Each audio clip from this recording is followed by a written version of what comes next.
सञ्चालकज्यू, पूर्वी रुकुमको पुथा हिमालदेखि नवलपरासीसम्मको भूभाग जसले सिङ्गो नेपालको झझल्को दिन सक्छ। हिमाल, पहाड र तराईको सामाजिक तथा सांस्कृतिक विशेषताले भरिएको मिनी नेपालको रूपमा हेर्न सकिने भगवान गौतम बुद्ध जन्मिएको पवित्र भूमि लुम्बिनी प्रदेशको ऐतिहासिक कार्यक्रम साक्षर लुम्बिनी प्रदेश घोषणा समारोहका सभाध्यक्ष, लुम्बिनी प्रदेशका सामाजिक विकास मन्त्री माननीय जन्मजय तिमल सेनाज्यू, कार्यक्रमका प्रमुख अतिथि लुम्बिनी प्रदेशका मुख्यमन्त्री माननीय चेतनारायण आचार्यज्यू, विशिष्ट अतिथिज्यूहरू, मञ्चासीन अतिथिज्यूहरू, उपस्थित सम्पूर्ण पत्रकारज्यूहरू, शिक्षा प्रेमी अग्रजहरू, शिक्षक तथा अभिभावकज्यूहरू लगायत उपस्थित सम्पूर्ण महानुभावहरूमा म श्री दमकडा नमुना माध्यमिक विद्यालय पाल्पाको कक्षा 9 मा अध्ययनरत छात्रा ओजस्वी आचार्यको तर्फबाट न्यानो अभिवादन व्यक्त गर्न चाहन्छु। प्रसिद्ध राजनीतिज्ञ नेल्सन मण्डेला भन्नुहुन्छ, education is the most powerful weapon that you can use to change the world. नागरिक स्तरको परिवर्तनको, विकासको र समृद्धिको मात्र नभएर सिङ्गो देशको सबैभन्दा महत्त्वपूर्ण पक्ष शिक्षा हो। औपचारिक होस् वा अनौपचारिक, नियमित होस् वा अनियमित, शिक्षाले हाम्रो समाजलाई विकासको गतितर्फ लैजान उत्प्रेरित गरिरहेको हुन्छ। हामी सबैको सबैभन्दा ठूलो अपेक्षा समृद्धिको महत्त्वपूर्ण आयाम नै शिक्षा हो, जसले राज्यका विभिन्न निकायहरूलाई अगाडि बढाउन मद्दत गर्छ भन्ने मेरो बुझाइ छ। औपचारिक शिक्षाको ढाँचा, विधि, विकास र चरित्रको विषयमा पछिल्लो समयमा चर्चा गर्दै गरौँला। आज यो महत्त्वपूर्ण कार्यक्रमको आयोजना गरी साक्षर लुम्बिनी प्रदेश घोषणा समारोहको साक्षी बन्ने अवसर प्रदान गर्नुभएकोमा म हार्दिक धन्यवाद व्यक्त गर्न चाहन्छु।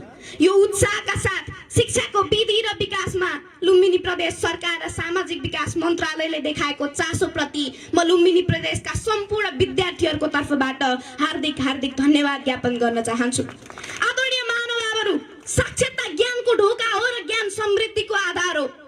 आज हामी सबैले खोजेको यो लक्ष्य पूरा भएको छ। आज लुम्बिनी प्रदेशका 12वटै जिल्ला पूर्ण साक्षर जिल्ला घोषणा भइसकेका छन्। नेपालको संविधान 2072 ले शिक्षालाई नागरिकको मौलिक हकको रूपमा सुनिश्चित गरेको छ।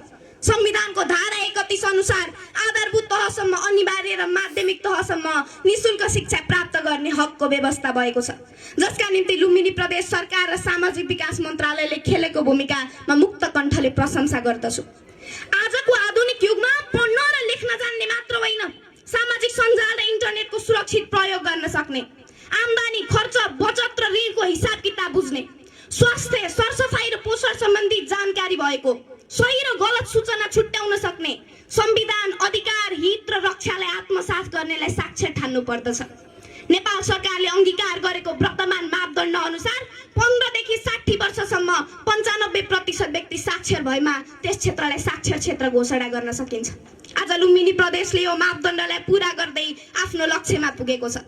यो लक्ष्यमा पुग्न दिलोज्यान दिनुहुने लुम्बिनी प्रदेशका मुख्यमन्त्रीज्यू, सामाजिक विकास मन्त्रीज्यू, सचिवज्यूहरू, यहाँहरूको यो सिङ्गो टिम, 6 वटा शिक्षा विकास तथा समन्वय इकाइ, 109 वटा स्थानीय तहहरू, 4439 वटा सामुदायिक विद्यालय र त्यस विद्यालयमा कार्यरत सम्पूर्ण शिक्षक सर म्याडमहरू, तपाईँ सञ्चारकर्मीज्यूहरू र उपस्थित सम्पूर्ण महानुभावहरू धन्यवाद तथा बधाईको पात्र हुनुहुन्छ।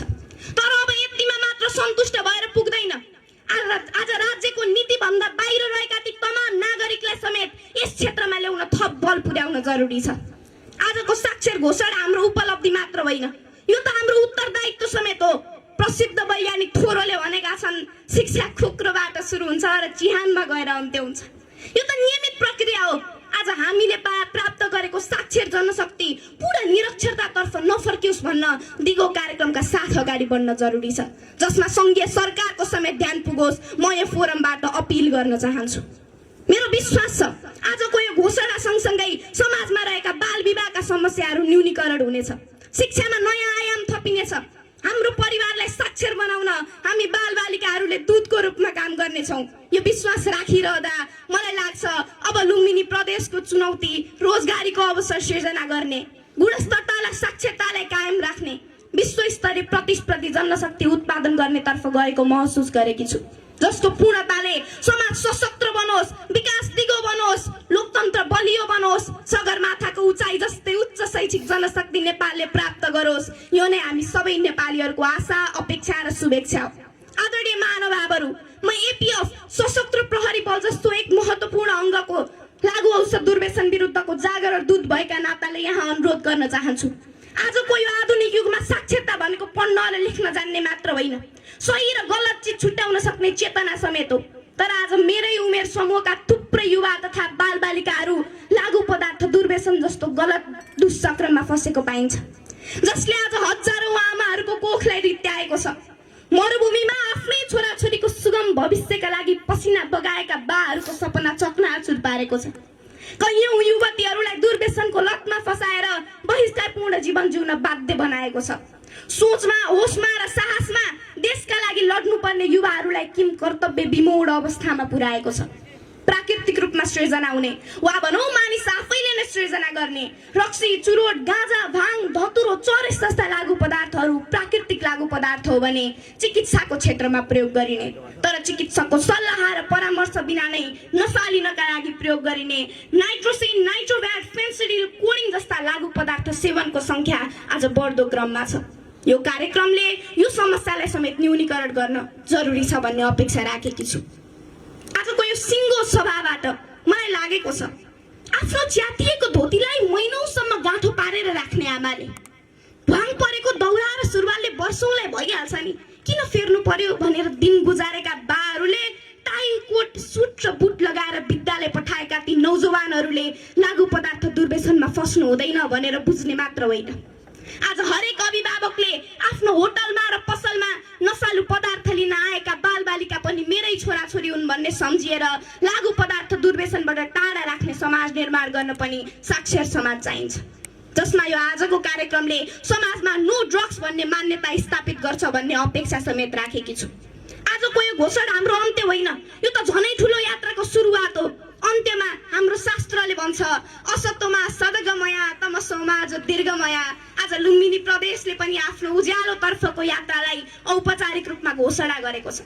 मलाई लाग्छ हामी साक्षर भयौं भन्ने गर्व भन्दा ठुलो हामी साक्षर रहिरह्यौं भन्ने जिम्मेवारी हो। त्यसैले यो आजको यात्रामा हामी सबैले साथ दिनेछौँ भन्ने आशा लिएकी छु।